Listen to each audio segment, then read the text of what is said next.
Baik, Bismillah. Assalamualaikum warahmatullahi wabarakatuh. Perkenalkan, nama saya Gunjan Batripai dari Lokal C, Manajemen Angkatan 2021. Pada kesempatan kali ini saya akan menuntaskan tugas penilaian akhir semester dalam mata kuliah pengantar teknologi informasi yang diampu oleh Bapak Dodi Apriyadi SOMM. Mungkin langsung saja untuk jawaban yang pertama. Ada 6 soal di sini.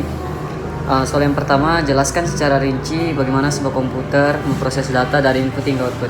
Oke, jadi kalau di dalam sebuah komputerisasi komputer, yang pertama itu komputer mulai dengan menerima data dari perangkat input. Nah, input ini sebagai dalaman dari komputer seperti ada keyboard, mouse, dan lain-lain.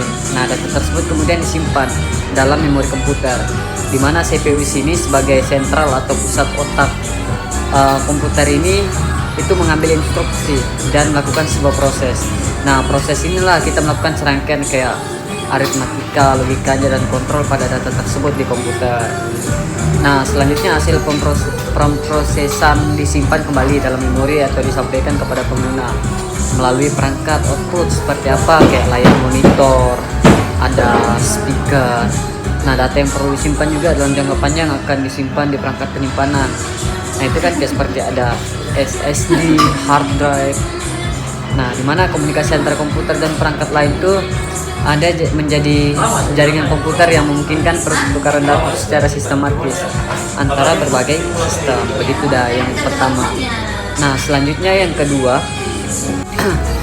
Oke, untuk soal yang kedua itu jelaskan peran dan pentingnya sistem operasi dalam sebuah komputer. Oke, jadi teman-teman, sistem operasi di dalam komputer ini merupakan sebuah perangkat lunak yang mana dia mampu untuk mengelola sumber daya komputer, menyediakan antarmuka penggunanya, mengatur manajemen file, menentukan untuk eksekusi tugas, mengelola penggunaan memori, memfasilitasi koneksi jaringan, sehingga sangat penting karena memungkinkan komputer itu untuk menjalankan berbagai tugas yang satu kesatuan, yang tentunya secara efisien, efektif, dan berinteraksi kepada pengguna begitu. Oke, teman-teman, selanjutnya untuk soal yang ketiga, jelaskan bagaimana perkembangan internet telah mengubah cara kita bekerja dan berkomunikasi. Oke, jadi untuk di era disrupsi ini, perkembangan internet itu secara signifikan terjadi, di mana kita melihat pada kondisi di era globalisasi, perkembangan pesat dari internet itu sudah menyebar ke seluruh dunia. Dengan adanya perkembangan internet ini tentu membawa perubahan-perubahan yang signifikan di dalam setiap ini. Contoh, kita mengambil di dalam sebuah perusahaan. Nah, perusahaan ini yang dahulunya kita kalau mau untuk menginput data atau mencari sebuah informasi, bagaimana cara mencari ruang pasar atau menyimpan data-data. Nah, itu kan dahulu kan secara manual atau melakukan pengarsipan. Kalau sekarang kita ingin mencari data, bukan lagi kita mau observasi mencari karyawan, tapi kita cuma bisa melihat bagaimana letak geografis dari wilayah itu, bagaimana kita melakukan survei-survei lewat internet yang terkoneksi dengan jaringan. Dan juga kalau semisal kita ingin menyimpan data-data yang bersifat rahasia atau apa segala macam, di internet itu sudah tersedia semua, sehingga ini memungkinkan di mana perkembangan internet telah mengubah cara kita dalam bekerja dan berkomunikasi. Bahkan yang sangat pentingnya di masa ini setelah masa Covid, yaitu kita mulai terbiasa dengan menggunakan fasilitas daring begitu, di mana kita menggunakan Zoom, Google Meet, dan aplikasi serupa lainnya.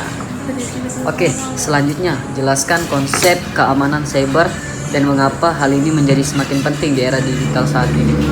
Oke, jadi kalau untuk keamanan cyber itu merupakan bagaimana keamanan privasi kita di dalam berselancar di dalam dunia internet. Nah, tentu keamanan cyber ini yang melingkup tentang data-data privasi kita, bagaimana keseharian kita di dalam dunia maya, dan juga bagaimana kita bijak dalam menggunakan internet. Nah, kenapa semakin penting di era digital saat ini? Oke, jadi untuk simpelnya begini, data kita sudah tidak bisa diakses langsung melalui sekarang begitu, tapi bisa melewati transformasi ini, perkembangan ini, yaitu di dunia internet. Nah, makanya itu sangat vital begitu, sangat vital dan potensial untuk bisa kita mendapatkan cedera-cedera yang membawa nama TE begini, elektronik. Misal contoh begini, kita memiliki data KTP. Nah, KTP elektronik itu kan kita punya pribadi, tapi mampu diretas orang. Nah, itu bisa disalahgunakan untuk kepentingan yang tidak dapat dipertanggungjawabkan. Jadi itu dapat mengamankan suatu hal yang bisa merugikan kita. Makanya keamanan cyber itu penting, dan juga terkhususnya untuk di perusahaan. Nah, jadi perusahaan ini tentunya dia memiliki keamanannya masing-masing. Contoh kayak server, data servernya itu ya sebagai untuk menjaga rahasia atau identitas dari profil perusahaan. Nah, makanya dengan ada keamanan cyber ini untuk menjaga bagaimana data-data yang ada di perusahaan, bagaimana resep-resepnya, bagaimana formulasi yang mendongkrak perusahaan itu sebagai data rahasianya dia untuk menjaga tetap hak patennya dari perusahaan itu sendiri. Oke, selanjutnya di soal nomor 5. Analisis keuntungan dan tantangan dari adopsi teknologi informasi dalam dunia bisnis. Oke. Tentunya kalau keuntungan, kita berpikir keuntungan itu banyak. Jadi salah satu keuntungan daripada teknologi informasi ini ya, kita dipaksa untuk bisa bekerja lebih produktif lagi, dan kita bekerja tanpa lini waktu. Nah, maksudnya apa ya? Kita bisa sepanjang hari untuk bisa melakukan aktivitas walaupun kita sudah tidak di dalam sebuah ruangan atau kantor begitu. Yang mana dahulu kita bekerja sampai ya jam 5 batasnya dan besok akan lanjut situ. Nah, tapi dengan adanya teknologi informasi ini ya kita bisa bermalam, WFH, work from home begitu. Itu dalam dunia bisnis, dan tantangannya tentu pasti banyak tantangan-tantangan yang tidak terduga. Contohnya apa? Ya, tantangan kita ya bagaimana kita menyesuaikan diri, beradaptasi dengan inovasi-inovasi yang terkait dengan teknologi informasi itu. Semacam kayak penggunaan AI itu banyak yang masih bingung, dan juga penggunaan bagaimana media-media yang ditampilkan oleh platform besar yang ada di dunia, semacam bagaimana menggunakan media sosial Instagram, YouTube dengan baik, dan kita berinovasi. Nah, itu kan sangat penting dalam dunia bisnis. Contohnya begini, semisal kita ingin mengelola perusahaan. Nah, perusahaan ini brandingnya ini masih kecil. Nah, tapi dengan ada teknologi informasi ini ya kita dapat mendapatkan keuntungan begitu. Nah, keuntungannya apa ya? Kita dapat bisa membrandingkan diri, bisa menyebarluaskan terkait dengan profil perusahaan kita dan lain-lain. Nah, itu 5 pertanyaan. Dan yang satu nih pertanyaan bonus terkait dengan bagaimana sih pesanan kesan atau kritik di dalam pembelajaran pada mata kuliah pengantar teknologi informasi. Oke, jadi untuk terkhusus daripada Pak Dodi selaku pengampu mata kuliah pengantar teknologi informasi, tentunya dengan ada mata kuliah ini saya kembali sadar bahwa saya banyak melupakan hal-hal yang seharusnya menjadi basic sebagai anak yang dahulunya anak akuntansi, sekarang menjadi anak yang yang menempuh di disiplin ilmu ekonomi, apalagi manajemen. Ya, wajib kita harus mengetahui hal-hal dasar yang terkait dengan bagaimana hard skill ya, dalam artian bagaimana penggunaan kita dalam Excel, Microsoft Word, atau rumus-rumus lainnya yang berkaitan dengan dunia kerja. Nah, karena ini basic yang sangat penting yang harus kita dapatkan. Nah, dengan adanya mata kuliah pengantar teknologi informasi ini, ya tentu itu membuat saya nostalgia kembali dan mulai meraba kembali dan belajar kembali.